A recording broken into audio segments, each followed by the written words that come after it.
Hello વિદ્યાર્થી મિત્રો, welcome to my channel Unique Maths Edu સફર.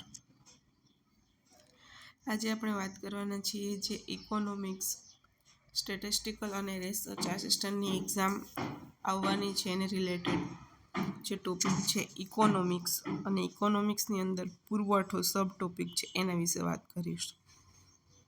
તો વિદ્યાર્થી મિત્રો, હજી સુધી તમે ચેનલને લાઈક નથી કરી, સબસ્ક્રાઈબ નથી કરી તો વિડીયોને લાઈક કરી દો અને ચેનલને સબસ્ક્રાઈબ કરી દો. આજે આપણે સ્ટેટિસ્ટિકલ અને રિસર્ચ આસિસ્ટન્ટની એક્ઝામ જે 20 માર્ચમાં આવવાની છે એ રિલેટેડ ઇકોનોમિક્સનો ટોપિક પુરવઠા વિશે વાત કરીશું. જે વાત કરવાના છે એના સારાંશની પુરવઠાની અંદર કઈ કઈ સંકલ્પનાની જરૂર પડે. તો ફર્સ્ટ તો છે ઉત્પાદન. ઉત્પાદન એટલે કે ચોક્કસ સમયે અને ઉપલબ્ધ સાધનો દ્વારા જેટલા પ્રમાણમાં વસ્તુઓ ઉત્પન્ન થાય છે તેને આપણે ઉત્પાદન કહીએ છીએ.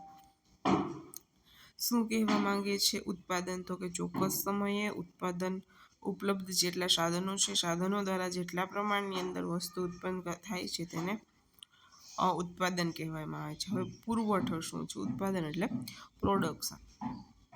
ત્યારબાદ છે પુરવઠો, સપ્લાય, વસ્તુનું સપ્લાય કરવી તે. તો કે ચોક્કસ સમયે અને નિશ્ચિત કિંમતે ઉત્પાદક જે ઉત્પાદનનો જે ભાગ વેચવાની ઈચ્છા, શક્તિ અને તૈયારી દર્શાવે છે તેને આપણે પુરવઠો કહીએ છીએ. ત્યારબાદ છે જથ્થો, સ્ટોક. જથ્થો શું દર્શાવે છે? તો કે જથ્થો એટલે કે વસ્તુના કુલ વેચાણક્ષમ એકમોનું પ્રમાણ, કે જે કેટલો વસ્તુ જે છે એને આપણે વેચાણ કરી શકીએ છીએ, વેચવા લાયક છે, એને આપણે જથ્થો કહીએ છીએ. કોઈ ખેડૂત છે એ પોતાનું ઉત્પાદન ની અંદર જે ઉત્પાદન કરે છે જે વસ્તુનું, એમાંથી અમુક વસ્તુ ખરાબ થઈ જાય છે, અમુક સમય સુધી સંગ્રહ કરી રાખે. તો જે ખરાબ થઈ ગયેલી વસ્તુ છે એને જથ્થો ના કહેવાય, કારણ કે એનું કંઈ મૂલ્ય નથી. એટલે કે જે વેચાણ લાયક ભાગ છે એને જ આપણે જથ્થો કહીશું. ત્યારબાદ છે પુરવઠાની અનુસૂચિ, એટલે કે સપ્લાય શેડ્યુલ. પુરવઠાની અનુસૂચિ કે કોઈ ઉત્પાદક કે વેપારી કોઈ એક સમયે વસ્તુની જુદી જુદી કિંમતે, ઉત્પાદક કે વેપારી કોઈ એક સમયની અંદર વસ્તુની જુદી જુદી કિંમતે વસ્તુનો કેટલો જથ્થો વેચવાની તૈયારી દર્શાવે છે તેને ને જે દર્શાવતી યાદી છે તેને આપણે પુરવઠાની અનુસૂચિ કહીશું, એટલે કે સપ્લાય શેડ્યુલ. ત્યારબાદ છે પુરવઠા રેખા, એટલે કે સપ્લાય કર્વ.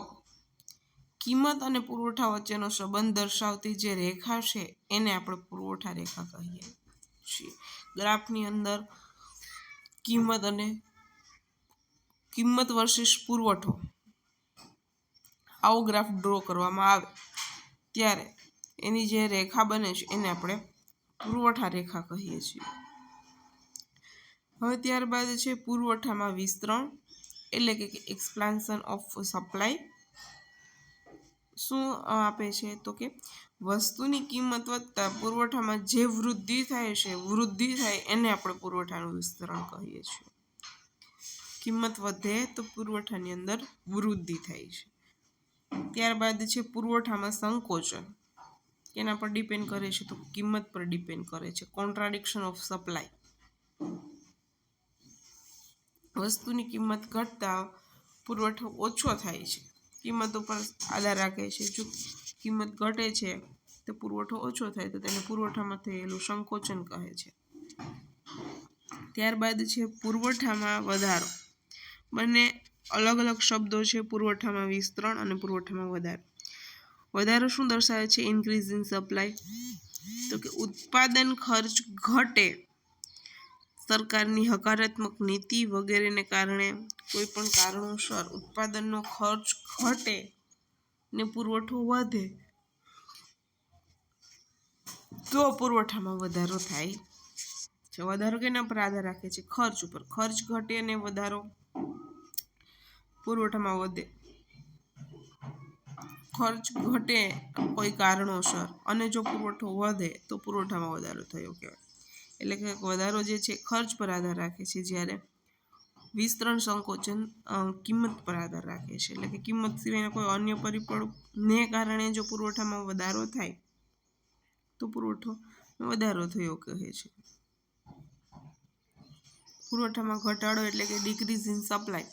ઉત્પાદન ખર્ચ વધે કોઈ કારણોસર કે સરકારની નકારાત્મક નીતિને કારણે તો પુરવઠામાં ઘટાડો થાય. ઉત્પાદન ખર્ચ વધે તો પુરવઠો જે ઘટે છે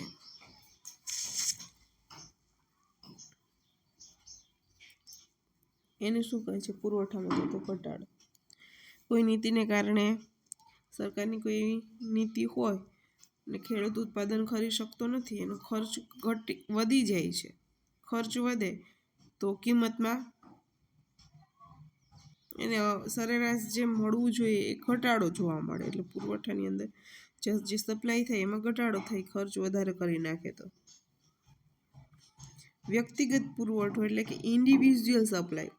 કોઈ એક વ્યક્તિ છે કોઈ એક ઉત્પાદન કે પેઢી દ્વારા બજારમાં કોઈ ચીજ વસ્તુનું જુદી જુદી કિંમતે, કોઈ એક ઉત્પાદક જે છે કે પેઢી કોઈ છે એ બજારમાં કોઈ ચીજ વસ્તુનું જુદી જુદી કિંમતે કે જે ઉત્પાદન વેચવા માટે મૂકવામાં આવે તેને વ્યક્તિગત પુરવઠો કહે છે. એટલે કોઈ ઉત્પાદન અને પેઢી વ્યક્તિગત રીતે પુરવઠો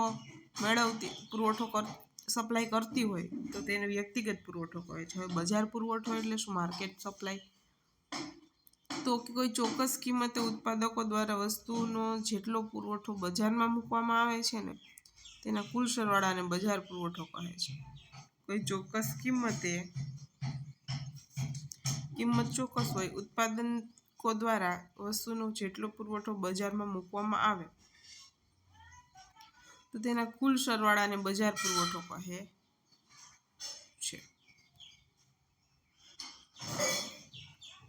કોઈ ચોક્કસ કિંમતે ઉત્પાદકો જે વસ્તુનો જેટલો પુરવઠો હોય બધો બજારની અંદર મૂકી દે ને તેને બજાર પુરવઠો.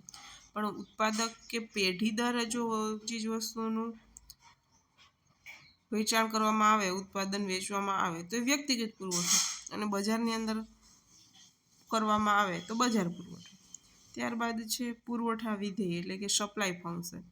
પુરવઠા વિધેય એટલે એવું કે કોઈ એક વસ્તુ માટેના પુરવઠા ઉપર અસર કરતા પરિબળોની ગાણિતિક સ્વરૂપમાં રજૂઆત જે વિધેય તરીકે રજૂ કરી શકાય છે. બીજા શબ્દોમાં કહીએ તો પુરવઠા વિધેય એ કોઈ એક વસ્તુનો પુરવઠો અને તેના અસર કરતા વિવિધ પરિબળો વચ્ચેનો સંબંધ દર્શાવે છે. એના પર ઘણા બધા પરિબળો અસર કરતા હોય એને જો આપણે વિધેયાત્મક રીતે રજૂ કરીએ ગાણિતિક સ્વરૂપમાં તો તેને આપણે પુરવઠા વિધેય કહીશું, સપ્લાય ફંક્શન. ત્યારબાદ છે સમતોલ કિંમત એટલે કે ઇક્વિલિબ્રિયમ પ્રાઇસ. જે કિંમતે માંગ અને પુરવઠો સરખા થતા હોય તો તે કિંમતને આપણે સમતોલ કિંમત કહીએ છીએ. સો ગાઈસ, અહીંયા પુરવઠા રિલેટેડ જે પારિતોષિક શબ્દો સંકલ્પના હતી એના વિશે વાત કરી. અહીં આટલું જો સમજ થઈ જાય તો MCQ આ રિલેટેડ જ હોય છે, આમાંથી જ હોય છે. પુરવઠો શબ્દ પરથી કોઈ પૂછી શકે MCQ અથવા તો પુરવઠો રિલેટેડ ટોપિકમાંથી, તો આટલામાંથી તમારે ઇનફ છે.